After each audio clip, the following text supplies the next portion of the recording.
КСР үкіметінің отаршылдық, әміршіл әкімшіл жүйесіне қарсы наразылық іс-қимылдары бостандыққа, тәуелсіздікке ұмтылған қазақ халқы тарихындағы елеулі оқиға болды. Және кейін де бөлу нүктесі болды. Алаңда қарама қайшылық қақтығыс басталды. Онда екі тарап келіссөзге келуге дайын болмады. Bir тарап наразылық білдірушілерді айыптады. Екінің бірінің терезесіне зымыран тастағыштан оқ атылды. Бұл өрттің басталуына әкелді. Бұл наразылықтарды басу үшін қатаң операцияны бастауға себеп болды.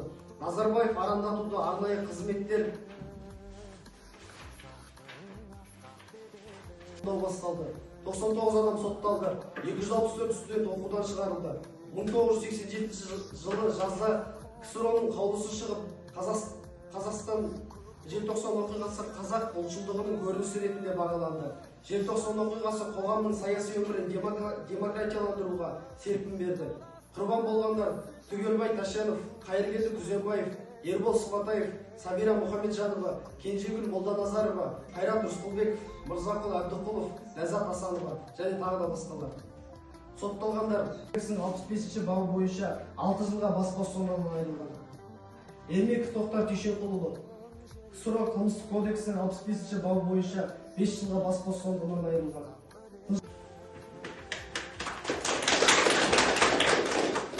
Сәлеметсіздер ме, құрметті оқытушылар, студенттер. Тәуелсіздік жолындағы күрес, желтоқсан жаңғырығы. Қазақ халқының тәуелсіздік жолындағы күресі ғасырлар бойы жалғасқан азаттықтан саған ұлы арманның көрінісі.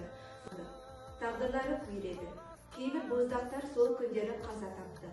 Желтоқсан құрбандарының қатарында Қайрат Рысқұлбеков, Ләззат Асанова, Ербол Сыпатаев сынды ержүрек жастар бар.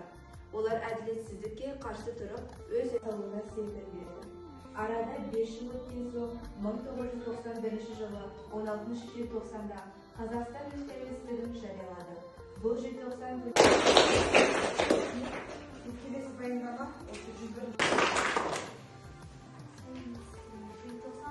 Желтоқсан заман толғау байтақ даланы шарықпен сәтті үмітпен күдік наланы. Желтоқсан қайрат, ләззат пен сәбира құрбандар болған жаланы. Алматы Чайковский атындағы музыкалық училищесінде қолдышы мамандығы бойынша оқу жолында азаттық мен тәуелсіздік жолында қазақ жастарын көтерілген 1986 жылғы желтоқсан оқиғасы кезінде қайсарлық пен ерлік көрсетіп құрбан болды. Ләззат Асанованың анасына жоқтау, желтоқсанға анаға ызғары көп қарағым, намыстан өлген қазақтың қыздары көп қарағым. Бота көзін боталап қазақ халқының азаттық жолындағы күресінің құрбандарына айналды. Кеңес өкіметі бұл көтерілісті тәртіпсіздік деп бағалап оған қатысқан адам қатал жазалады. Көптеген жастар сотталға жығылып түрмеге қамалды. Оқудан және жұмыстан қолды, ал кейбірі қаза тапты. Желтоқсан күні қолы жетті. Бірақ бұл сырттай қарағанда оп-оңай келген жеңіс сияқты көрінгенімен, оның артында қазақ батырлары мен зиялыларының көзсіз ерліктерінің жатқан ақиқат. 15 күні біз сабақта отырғанбыз 6-шы қабатта, қазіргі Төле бидің бойында 7 қабатты ғимаратта. Сонда отырғанымызда отыр едік, бірде шу болып кетті. Сол төмен жақты қарап едік, сөйтсе қасымызда театральный институт бар ғой. Соның көптеген студенттер кетіп бара жатыр, қолдарында лозунгі айғайлап бара жатыр. Не болды біз білмей қалдық. Бер жағында кішкене бір зданиесі бар ғой, бір парктың қасында. Содан енді не болды деп кәдімгі шу болып кетті сол екі арада. Сабақ болып жатқан сабақтың бәрі жайына қалды. Сонымен отырғаннан кейін сол кезде мұғаліміміз айтты. Нұржанова деген мұғаліміміз, сол кездегі елбасымыз ол кісінің орнынан алыпты. Оның орнына осындай Колбин, Россиядан Колбинді алып келіп, мәжілістің шешімін өзгертсін деген талаптармен шыққан еді. Оды дейді, түсіп бара жатқанда бүйтіп оқыдым. Несінен оқыдым да. Содан бір кезде алып келді. Коридорында мындай балалар тұр. Қолдарын бұлай қойып қойған екі жаққа. Біреу бас жарылған, біреуінен қан аққан. 102-ші топ студенті Жексенбаев Қуаныш тәуелсіздік жолындағы күрес желтоқсан жаңғырығы. Баяндаған тақырыбы желтоқсан көтерілісінің тарихи маңызы. Қазақ халқының тарихындағы елеулі оқиғалардың бірі 1986 жылғы желтоқсан көтерілісі. Бұл тек Қазақстанның ғана емес, бүкіл Кеңес одағының тарихындағы бетбұрысты кезеңді айқындайтын, ұлттық намыс пен бостандыққа ұмтылыстың жарқын көрінісі болды. желтоқсан оқиғалары қазақ жастарының өз елінің тағдырына деген жауапкершілігін, ұлттық мүддені қорғауға деген табандылығын паш етті. Бұл баяндамада көтерілістің себептері, барысы және тарихи маңызы жан-жақты қарастырылады. Желтоқсан көтерілісінің туындауы бұрын Қазақстанда еш жұмыс жасамаған, ұлттық ерекшеліктерін білмейтін облыстық комитетінің бірінші хатшысы Колбиннің тағайындалуы. Бұл орталықтың республиканың ішкі істеріне өрескел араласуы және қазақ халқының пікірмен санаспаушылығын көрсетті. Отаршылдық саясат пен экономикалық мәселелер, Қазақстанды шикізат базасы ретінде пайдалану, қазақ тілі мен мәдениетіне деген қысым, сондай-ақ жастардың жұмыссыз қатыгездікпен басу. 18 желтоқсан билік көтерілісшілерге қарсы әскери күш, арнайы жасақтарды және өрт сөндіру машиналарын қолданып қатыгездікпен республикалардағы ұлт-азаттық қозғалыстардың өркендеуіне үлгі болды.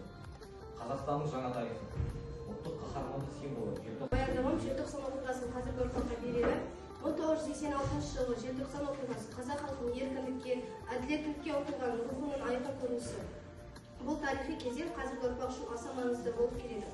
Тәуелсіздіктің қадірін түсіндіреді, отаншылдық пен ұлттық рухты қалыптастырады, батылдық пен азаматтылыққа үйретеді, әділдік пен адам құқығын қорғаудың маңызын көрсетеді, тарихты ұмытпауға, сабақ алуға шақырады, ұлттық бірлік пен намыстың маңызын ұғындырады, тарихи сананы қалыптастырады, жастардың қоғамы.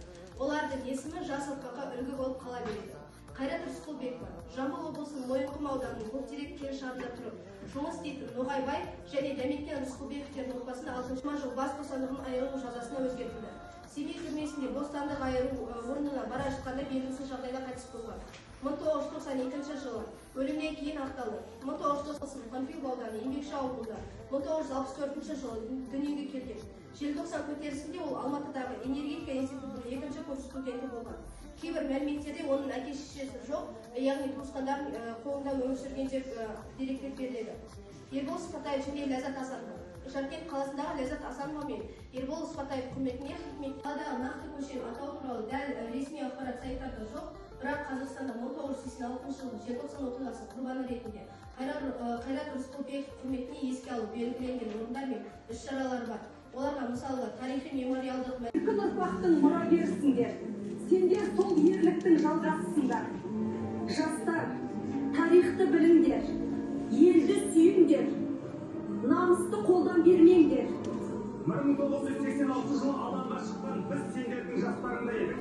Біз тайсалмадық, қорықпадық, үнсіз қалмадық. Бүгін сендер тәуелсіз елдің болашағысыңдар. Сол ерлікті жүректерінде сақтап, соған лайық болыңдар. Желтоқсан тек тарих емес, ол рух, ол сол жастардың оянуы. Сендер де бүгінде еліңді сүйіп, білім мен еңбектің күшімен Қазақстанды көркейте беріңдер.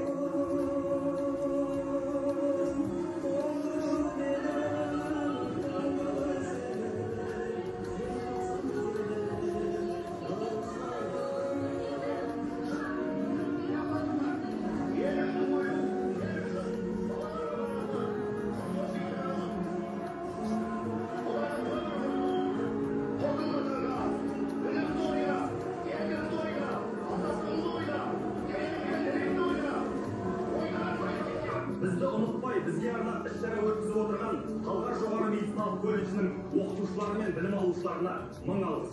Рахмет.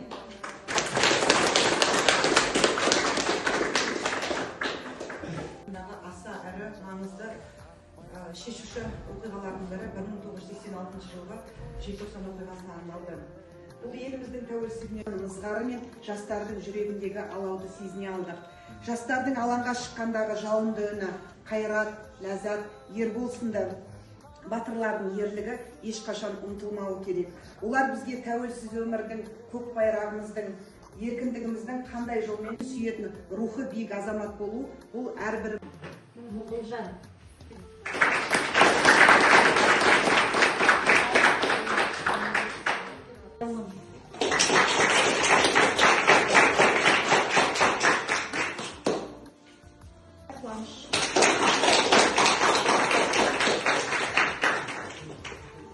Тұрсынбай Жанел. Жансен.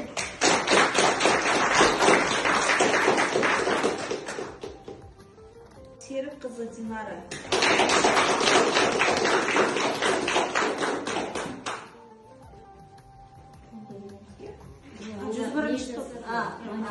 макет жасап. 101 топ.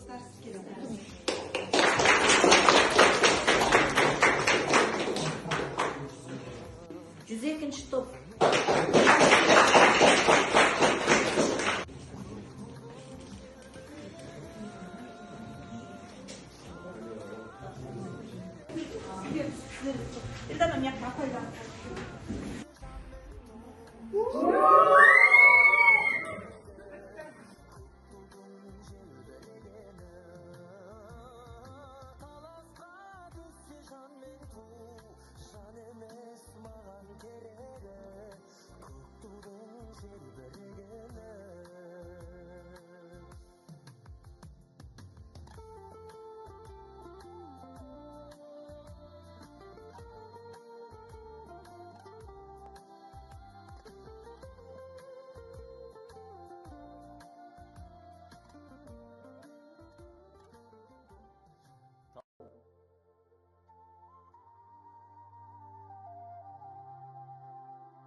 Camuzon.com